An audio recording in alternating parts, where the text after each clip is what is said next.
What can you say about the old KLR 650's design philosophy? It's probably something like what Mikhail Kalashnikov was going for when he designed the AK-47.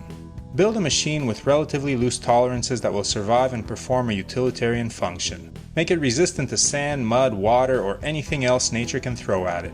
Don't worry about making it the most cutting edge and accurate thing in the world, just as long as it keeps going in difficult conditions with minimal maintenance. That's why you see fighters living in the mountains of you fill in the blank country trying to overthrow whichever government, carrying a 40-year-old AK that may not have been cleaned since Bill Clinton was not having sexual relations with that woman.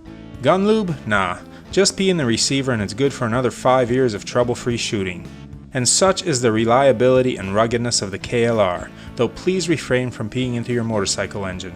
So with the KLR 650 you had an $8,000 Canadian true round-the-world motorcycle that would haul you and your gear through mountain, valley, river, jungle, and desert.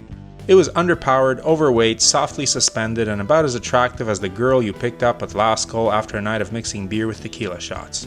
But it was also all-day comfortable on the highway with enough juice to keep up with traffic and a fuel tank with the capacity of the Exxon Valdez.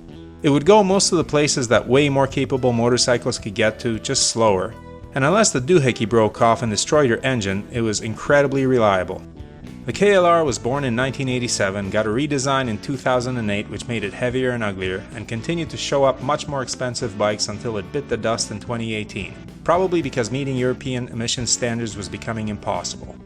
And it's back in November 2020. Stay tuned for what we know.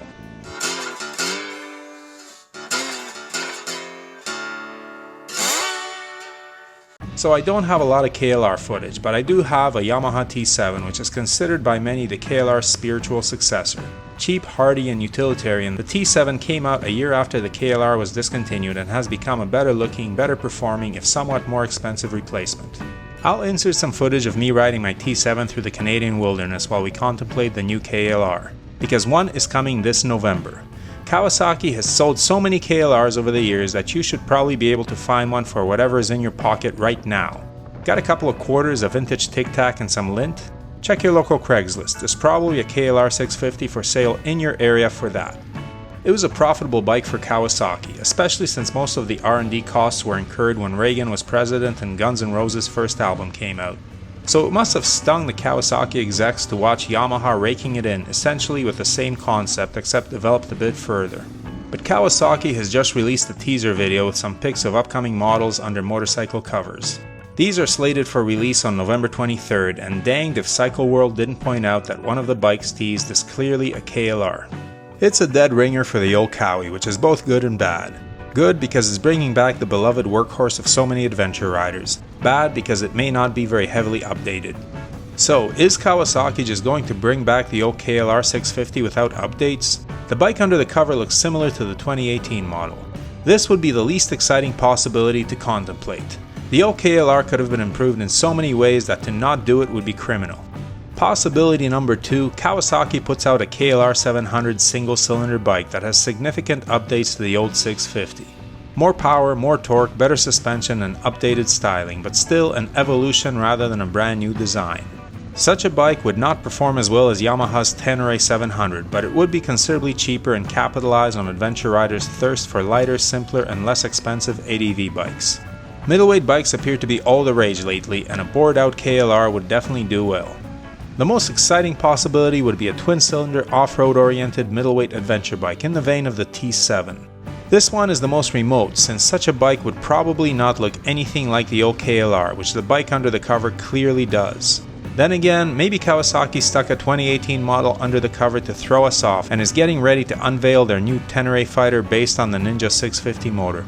Probably not. R&D for such a bike would be a long and expensive process and would be very difficult to hide from the public. Still, we can dream. So we'll find out the truth in a month or so. Until then, speculation is all we have. What kind of bike would you like to see Kawasaki introduce? And if you're a KLR 650 rider, what improvements would you make to the 2018 model? Throw your opinions in the comments. Kawasaki reps may be reading. So I've moved and am back to making regular content.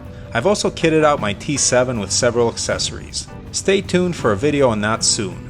Additionally, there's some huge news coming to the channel. I'll give you a clue of what it could be in the next video coming up soon. Hit that subscribe button and bell to be notified when that video drops. If you're interested in any of the gear that Brooke and I wear or use, or the camera equipment we use to film this channel, the links are below. Everything listed there was bought with our own money and we are not sponsored by any company. However, the links below are affiliate links and the channel is paid a small amount for referring you to shop at no additional cost to you. We do not recommend any products that we are not satisfied with ourselves, but we do strongly urge you to do your research and select the correct size for items like helmets and clothing. As always, thanks for watching, your support is greatly appreciated. Please hit that subscribe button, give the video a thumbs up, and leave a comment below. And whatever you ride, enjoy it. Wave at other bikers no matter what they're riding, we're all part of a brotherhood and sisterhood. Keep the rubber side down, shiny side up, and may the spokes be with you.